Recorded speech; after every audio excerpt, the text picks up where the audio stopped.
क्या आप योग करते हैं आपको शांति नहीं मिलती? क्या आप मंत्र जपते हैं असर नहीं करता? आप बहुत सारा प्रैक्टिस कर रहे हैं लेकिन कोई फल आपको नहीं मिल रहा। दरअसल योग, मंत्र, यंत्र एवं तंत्र ये कोई चार अलग अलग अभिव्यक्ति नहीं है। ये चार ही शक्ति के, एक ही शक्ति के चार रूप हैं। यदि समझें तो तंत्र पूरा ब्रह्मांड है।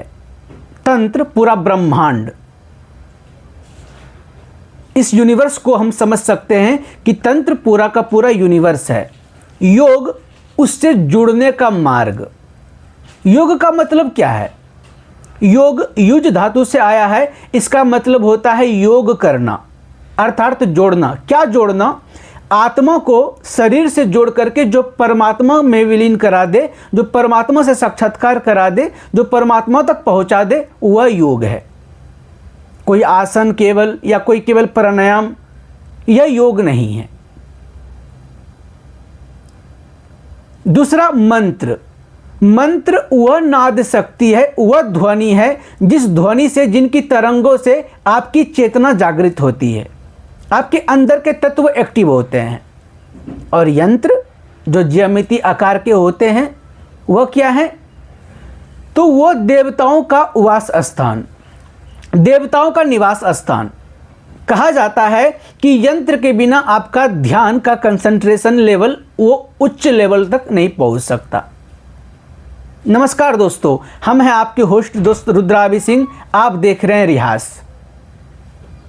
हमारा विषय है योग, मंत्र, यंत्र एवं तंत्र। बहुत सारे सवाल आते हैं कि हमें कुंडलिनी शक्ति को जानना है, कुंडलिनी शक्ति को समझना है।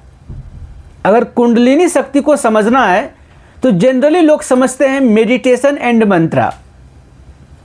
लेकिन क्या मेडिटेशन और मंत्रा तक पहुंचना या इसको अप्लाई करना अपने लाइफ में इतना आसान है?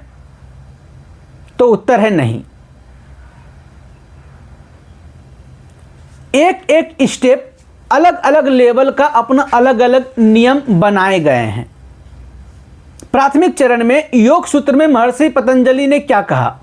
अथ योगा अनुशासनम, यानी कि योग अनुशासन है। बिना अनुशासित हुए, बिना अनुशासन में रहे आप ना तो योग कर सकते हैं, ना तो आप भक्ति कर सकते हैं, ना आप तंत्र प्रैक्टिस कर सकते हैं। और अष्टांग योग, यम, नियम, आसन, प्राणायाम, प्रत्याहार, धारणा, ध्यान, समाधि, बिना इस 8 अंग को अप्लाई किए अपने जीवन में आप समाधि की स्थिति तक नहीं पहुंच सकते। दूसरा बात, मंत्र। मंत्र क्या है? मना नाता त्रायते इति मंत्रा। और अगर गायत्री मंत्र के बारे में अगर बात कहें तो गायंतम त्रायते इति गायत्री। कहा जाता है कि जो गायत्री मंत्र का गायन करता है वो स्वयं गायत्री हो जाता है। मना नाता त्रायते इति मंत्रा, यानी कि शब्दों का वो समूह जिनके मनन मात्र से मन का त्राण हो, मन को एक जगह टिकाया जाए, एक जगह स्थिर किया जाए। तो ये हमारा मन जो है, हमारे मन के जो कई सारे आयाम हैं, ये मन कहां पर जाकर के रुकेगा? एक पॉइंट पर रुकेगा ना, तो वही धारणा है। एक्चुअली योग, मंत्र, यंत्र एवं तंत्र ये तीनों के साथ परस्पर जुड़े हुए हैं। अगर बात बोलें तो तंत्र को अप्लाई करने के लिए, तंत्र में आगे बढ़ने के लिए आपको योग मार्ग से होकर के ही जाना होगा। दूसरा एक बहुत ही अहम सवाल उठता है मानव मस्तिष्क में कि राजमार्ग अर्थात बुद्ध का मार्ग। अगर हम तंत्र की बात बोलें तो आप कह सकते हैं कि भाई बुद्ध ने तो कोई तंत्र प्रैक्टिस किया ही नहीं, उन्होंने तो केवल ध्यान किया। लेकिन अगर बुद्ध के जीवन काल में, उनके साधना के मार्ग में, अगर उनके प्रारंभिक चरण को अगर देखा जाए गौर से, तो पता चलेगा कि एक्चुअली में बुद्ध का मार्ग क्या था। बुद्ध का मार्ग राजमार्ग भी नहीं है। राजमार्ग से जुड़ा हुआ मार्ग है, राजमार्ग के तरह का ही मार्ग है। और राजमार्ग क्या है? तो राजमार्ग है अष्टांग योग की यात्रा। और बिना अष्टांग योग और बिना ये प्रॉपर सब चीज किए हुए आप कुंडलिनी शक्ति तक पहुंच भी नहीं सकते। इट मीन्स कि कुंडलिनी शक्ति, जो आपकी कुंडलिनी ऊर्जा है, उसको आप हल्का सा टच भी नहीं कर सकते। उसको एक्टिवेट करने की दूर की बात गई, उसके अंदर आप स्पंदन को भी नहीं ला सकते। क्यों? क्योंकि कुंडलिनी शक्ति तक पहुंचने के लिए आपको ईड़ा, पिंगला एंड सुषुम्ना का कमांड आपको हासिल करनी चाहिए, करनी पड़ेगी। जब तक आपका सुषुम्ना एक्टिवेट नहीं होगा, आपकी सारी नाड़ियां शुद्धि नहीं होगी, आपके सप्त चक्र भेदन नहीं होंगे, तब तक कुंडलिनी ऊर्जा तक पहुंच पाना नामुमकिन है। तो यह समझना जरूरी है कि अगर हमें, क्योंकि हमारी डेस्टिनी, हमारी नियति क्या है, हमें पहुंचना कहां है, हम मानव का अंतिम लक्ष्य क्या है? हम मानव का अंतिम लक्ष्य है कैवल्य, मोक्ष, एनलाइटमेंट।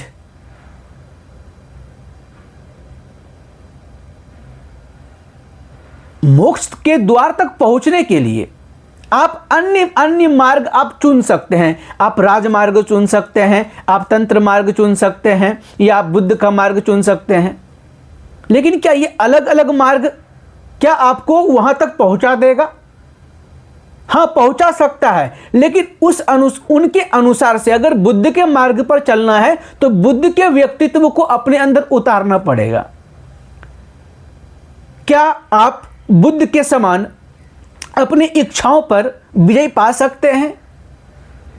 नहीं। अगर आप बुद्ध के समान अपनी इच्छाओं पर विजय नहीं पा सकते, बुद्ध ने तो गृह त्याग कर दिया था, सब कुछ छोड़ दिया था, क्या हम कर सकते हैं? नहीं। जब हम यह पहले प्रारंभिक स्टेज का कार्य हम अगर नहीं कर सकते तो बुद्ध के मार्ग पर हम चलेंगे कैसे? ध्यान रखिएगा, मोक्ष वही व्यक्ति को मिलता है, या मोक्ष उसी आत्मा को मिलता है जिसकी आत्मा, जिसके अंदर की समस्त इच्छाएं शून्य हो जाती है।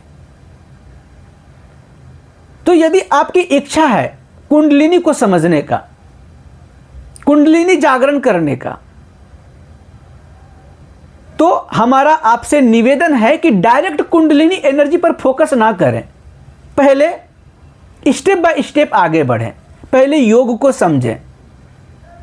महर्षि पतंजलि कृत योग दर्शन, उस दर्शन शास्त्र को पढ़ें, देखें उन्होंने क्या क्या लिखा है, कितने सारे कड़ियां हैं, कितना सारा इल्यूजन है, कितना सारा मिथक है, क्या रहस्य है।